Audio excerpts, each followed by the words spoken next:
घरामध्ये, नात्यामध्ये म्हणजे छोट्याशा कारणावरून सुद्धा वाद चालू होतो. आणि तो वाद एवढा वाढतो, की पूर्ण दिवसभरामध्ये नक्की काय घडून गेले तेच कळत नाही.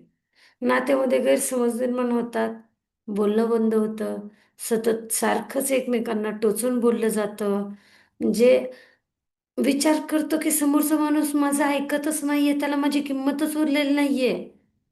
दिवसभर कामाच्या ठिकाणी आणि बाहेर किती सुद्धा यश मिळवलं ना, किती मोठे हिरो असतील ना, तरी सुद्धा घरात, कुटुंबात आणि नात्यामध्ये जर शांती नसेल ना, तर माणूस आतमध्ये तुटून जातो. त्याला सपोर्टच नाही मिळत. तो एकटा फील करायला लागतो. विचार करा. म्हणजे ज्या नात्यांनी आपल्याला आनंद द्यायला पाहिजे, तीच नाती जर आपल्याला स्ट्रेस द्यायला लागले किंवा तीच जर नाती सगळ्यात जास्त स्ट्रेसचे कारण बनत असले, तर आयुष्य संपल्यासारखं वाटतं बरं का.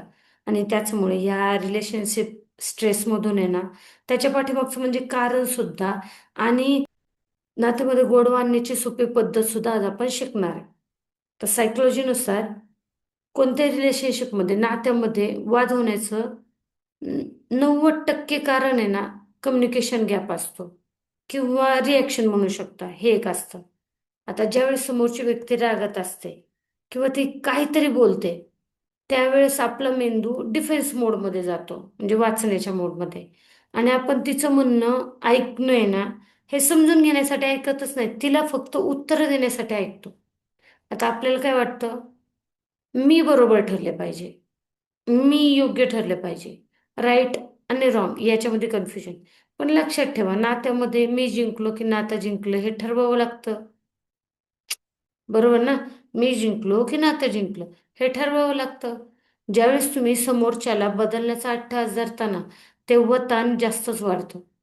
नात्यामधल्या छोट्या छोट्या गोष्टींवरून मन एकदम डिस्टर्ब होऊन जातं.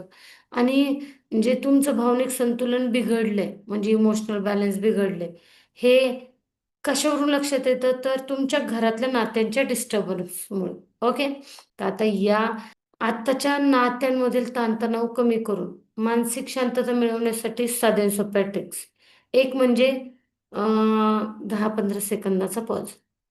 ज्यावेळेस कधी भांडणं होतील ना नात्यामध्ये, समोरची व्यक्ती रागत बोलेल, त्यावेळेस लगेच उत्तर देऊच नका. मनातल्या मनात 2-3 खोल श्वास आणि तोपर्यंत 10 आकडे मोजा. 10 सेकंदाचा ब्रेक तुमच्या मेंदूला आहे ना, लगेचच्या लगेच उत्तर देण्याच्या ऐवजी विचार करायला लागेल. 80% वाद इथे संपतात.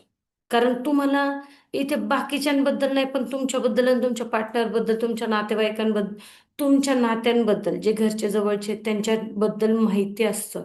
हे असंच आहे का, हे याचं कारण माहिती असतं, मग स्वतःला समजून सांगायला सोपं गेलं पाहिजे. बरोबर ना? आता दुसरी ट्रिक, माणूस नाही हो, समस्या बघा तुम्ही. आपल्या बाबतीत गडबड काय होते, आपण पर्सनल टीका करतो. तुला काही कळत नाही, तुला काही समजत नाही, तुझ्याकडून चुकतंच सारखं, अशा पद्धतीने त्याला दोष देण्याच्या ऐवजी जी चूक झाली ती का झाली आणि ती समस्या सोडवण्याचा विचार करा. एकत्र बसून बोला. आणि स्पेशली कम्युनिकेशन गॅप म्हणजे एक थोड्याशा वेळानंतर तो विषय क्लोजरपर्यंत न्या. नंतर बोलू असं म्हणून डोक्यामध्ये भिजत ठेवू नका. याच्यामुळे अजून जास्त ओव्हर थिंकिंगला वेळ भेटतो. त्यामुळे एक ठराविक वेळ घेऊन, एक थोडासा वेळ आणि त्यानंतर प्रॉपर कम्युनिकेशन. नात्यापेक्षा अडचण मोठी नसतेच. ते कधीच नसते, लक्षात ठेवा हे. खरंच ही सुंदर नाती आहे ना, आपोआप बनत नाही. ती एक समजूतदारपणाने, संयमाने जपावी लागतात. ज्यावेळेस तुमचं मन शांत असतं ना, त्यावेळेस तुमचं कुटुंब आणि नाते तुम्हाला एकदम असं प्लेझेंट मोमेंट देतात, आनंददायी देतात. पण जर नात्यामधला ताणतणाव, स्ट्रेस, कटकटी तुमची मानसिक शांती पण हिरवून घेत असेल, तर मग तर सगळंच काय बोलतात, डिस्टर्ब झाल्यासारखं वाटतं. आणि त्यामुळेच मनशक्ती नेटवर्क तुम्हाला यामध्ये खूप जास्त सपोर्टिव्ह असा सायकोलॉजिकल प्रॅक्टिकल कोर्स देणार आहे. आता ज्यांनी मी व्हिडिओ पाठवले तुम्हाला, त्यांना विचारा हे मनशक्ती नेटवर्क काय आहे? तुम्हाला डिटेल्स मिळून जातील. आणि जर तुम्हाला वाटत असेल की नात्यांमध्ये पुन्हा पहिल्यासारखं गोडवा आणायला शिकायचंय, मनशक्ती नेटवर्क तुमचं वेलकम करत आहे. चला मग स्वतःला बदलूयात. All the best.